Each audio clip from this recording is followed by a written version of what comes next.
नमस्कार, मैं हूं हर्षिता, विद्याश्रम पीयू कॉलेज में हिंदी लेक्चरर हूं। अब कैसे छूटे राम रट लागी, प्रभु जी तुम चंदन हम पानी, जाकी अंग अंग बास समानी। प्रभु जी तुम गनबन हम मोरा, जैसे चितवत चंद चकोरा। प्रभु जी तुम दीपक हम बाती, जाकी ज्योति बरे दिन राती। प्रभु जी तुम मोती हम दागा, जैसे सोने मिलत सुहागा। प्रभु जी तुम स्वामी हम दासा, ऐसी भक्ति करे रे दासा। हाँ, इस पद को सुनकर शायद ही आपको कुछ याद आ रहा होगा। हाँ, यह वही पद है रैदास जी की जिसने हमने यहाँ पर फर्स्ट सेशन में किया था। द्वितीय पीयूसी हिंदी पाठ्यक्रम में यहाँ पर मध्यकालीन कविता में जो पहली कविता है रैदास बानी, उसकी जो पहला पद था, अभी हमने जो बताया यहाँ पर आप लोगों को, उसको हमने फर्स्ट सेशन में, रैदास बानी की फर्स्ट सेशन में यहाँ पर हमने किया था। उस पद में यहाँ पर हमने रैदास जी की एक भक्त के रूप को यहाँ पर हमने देखा था। वही आज इसे छोड़कर, इस पद को छोड़कर, जो फर्स्ट सेशन में हमने जो पद यहाँ पर देखा था रैदास जी की, उस पद को छोड़कर भी अन्य दो पद, और भी दो पद यहाँ पर रैदास जी की जो है आप लोगों को पाठ्यक्रम में दी गई है। तो आइए आज के सेशन में, आज के इस सेशन में हम उन दो पदों को देखेंगे। उन दो पदों को हम आज देखेंगे। देखिए, रैदास जी एक निर्गुण भक्ति धारा के सर्वश्रेष्ठ संत कवि माने जाते हैं। सर्वश्रेष्ठ संत कवि माने जाते हैं, मगर सिर्फ वो भक्त ही नहीं है, सिर्फ वो भक्त कवि ही नहीं है, संत ही नहीं, उसके साथ साथ उनकी अन्य ऐसे बहुत सारे पद है जिनमें हम समाज सुधारक और उसके साथ साथ नीतिपरक भावनाओं को भी यहाँ पर हम देख सकते हैं। जिस तरह हम कबीरदास जी को समाज सुधारक कवि कहते हैं ना, ऐसे ही समाज के प्रति जो है यहाँ पर नीतिपरक कुछ बातों को यहाँ पर रैदास जी ने भी अपनी पद में कही है। आज आगे की दो पद है, उन पदों में हम ऐसे ही कुछ नीतिपरक व समाज के प्रति सजगता हम लोगों में लाने के लिए उन्होंने जो पद कही है यहाँ पर हम आगे देखेंगे। तो जो दूसरा पद है यहाँ पर, जो दूसरा पद मतलब पहले पद में उनकी दासी भक्ति को हमने यहाँ पर देखा था। यह जो अभी दूसरा पद है उसमें क्या भाव यहाँ पर हम देख सकते हैं, आगे देखेंगे। दूसरे पद यहाँ पर कुछ इस तरह है, रैदास श्रम करी खाई ही, जो लो पार बसाई, नेक कमाई जो करई, कबहू ना निह फल जाई। देखिए कितनी सुंदर पद यहाँ पर रैदास जी की आप लोगों के पाठ्यक्रम में दी गई है। रैदास जी यहाँ पर कहते हैं, रैदास श्रम करी खाई ही। श्रम का अर्थ यहाँ पर क्या है? मेहनत, परिश्रम। रैदास जी कहते हैं वह तो श्रम करी, करी का अर्थ यहाँ पर क्या है? करके ही, खाई ही, खाई का अर्थ यहाँ पर क्या है? खाना चाहते हैं। खाई ही मतलब यहाँ पर खाना। देखिए यहाँ पर रैदास जी कहते हैं, मैं तो यहाँ पर परिश्रम करके ही खाना चाहता हूँ।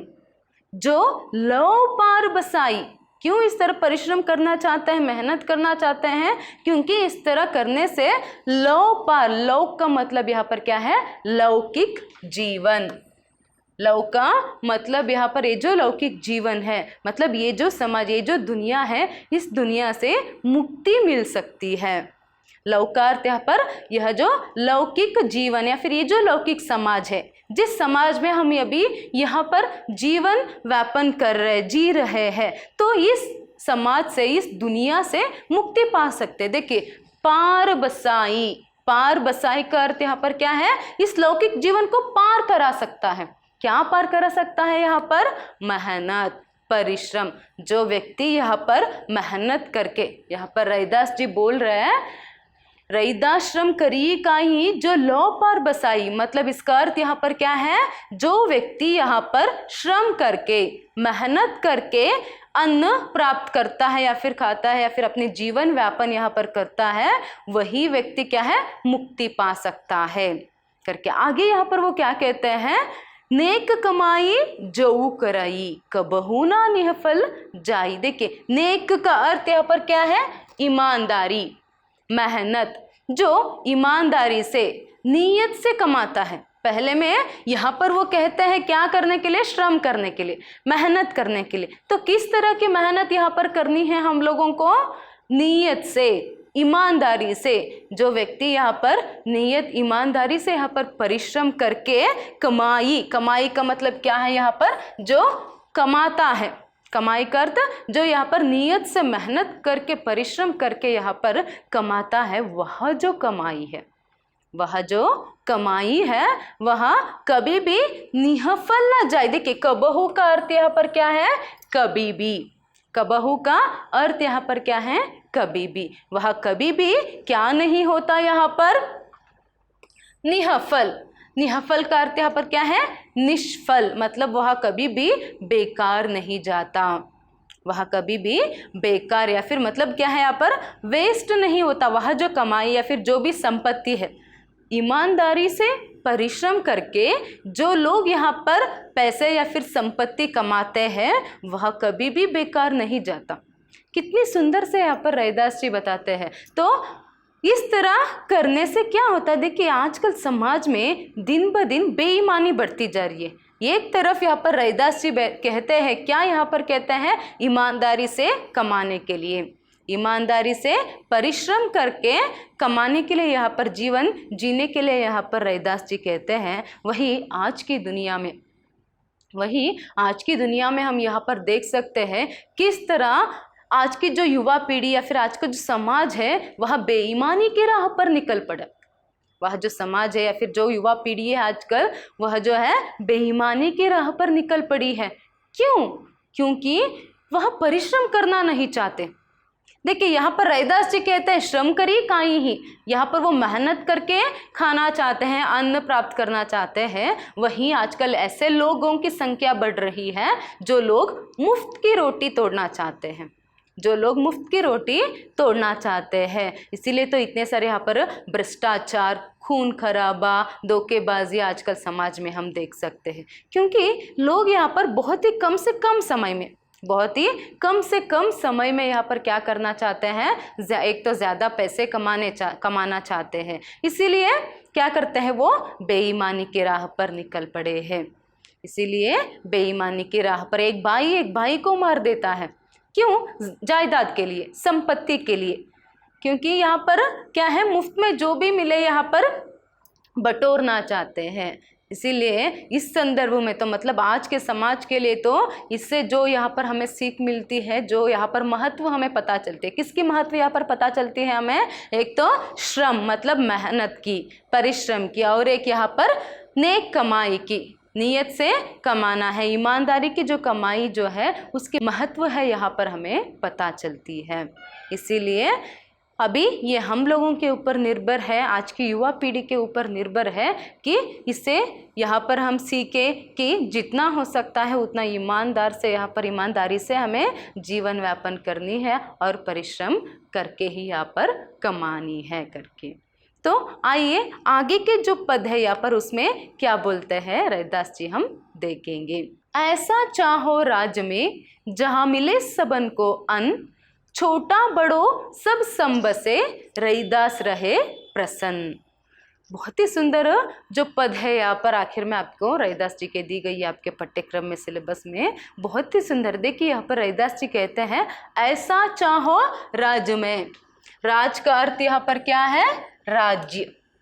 राज का अर्थ यहाँ पर क्या है, राज्य। एक इस तरह के राज्य की कल्पना यहाँ पर रैदास जी करते हैं जहाँ पर सबको अन्न मिले। देखिए जहाँ मिले सबन को अन्न। सबन का अर्थ यहाँ पर क्या है, सभी को।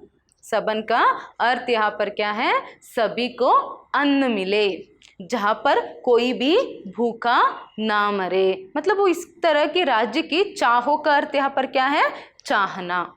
चाहो का अर्थ यहाँ पर क्या है, चाहना। मतलब एक इस तरह के राज्य की कामना वह करते हैं जिस राज्य में कोई भी भूखा ना रहे, सबको यहाँ पर एक समान से अन्न खाने के लिए मिले करके कहते हैं। आगे वो कहते हैं छोटा बड़ो सब सम बसे। देखिए छोटे बड़ा करके, छोटा बड़ा करके यहाँ पर किसी तरह की भी भेदभाव ना रहे, इस तरह की राज्य की कल्पना वह करते हैं, कामना वह करते हैं। उसी तरह की राज्य में रैदास रहे प्रसन्न। प्रसन्न का अर्थ यहाँ पर क्या है? खुश रहना। प्रसन्न का अर्थ यहाँ पर क्या है? खुश रहना। देखिए सम बसे का अर्थ यहाँ पर क्या है? समानता है। सम बसे का अर्थ यहाँ पर क्या है? समानता है। तो इसी तरह की राज्य में तो सभी लोग खुश रह सकते हैं। इसमें रैदास जी यहाँ पर कहते हैं सभी को अन्न मिले, मतलब कोई भी भूखा ना रहे और यहाँ पर समानता रहे। कि समानता रहने का अर्थ यहाँ पर क्या है? किसी भी तरह की भेदभाव ना रहे।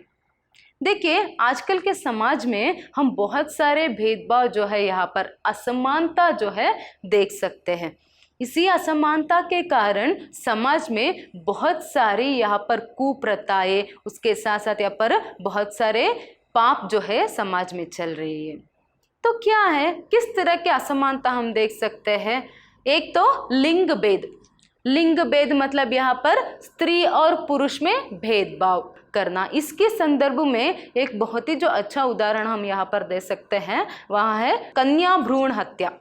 कन्या भ्रूण हत्या। देखिए पेट में बच्ची जन्म लेने वाली है, बच्ची है, पेट में बच्ची पल रही है, बच्ची पैदा होगी करके यहाँ पर जन्म लेने से पहले ही उस बच्ची को यहाँ पर मार दिया जाता है, गिरा दिया जाता है। ये तो सबसे बड़ा घोर पाप है। ये जो घोर पाप है क्यों समाज में चल रही है? उसकी संख्या दिन ब दिन क्यों बढ़ती जा रही है? क्योंकि असमानता के कारण, जो लिंग भेद है उसी के कारण।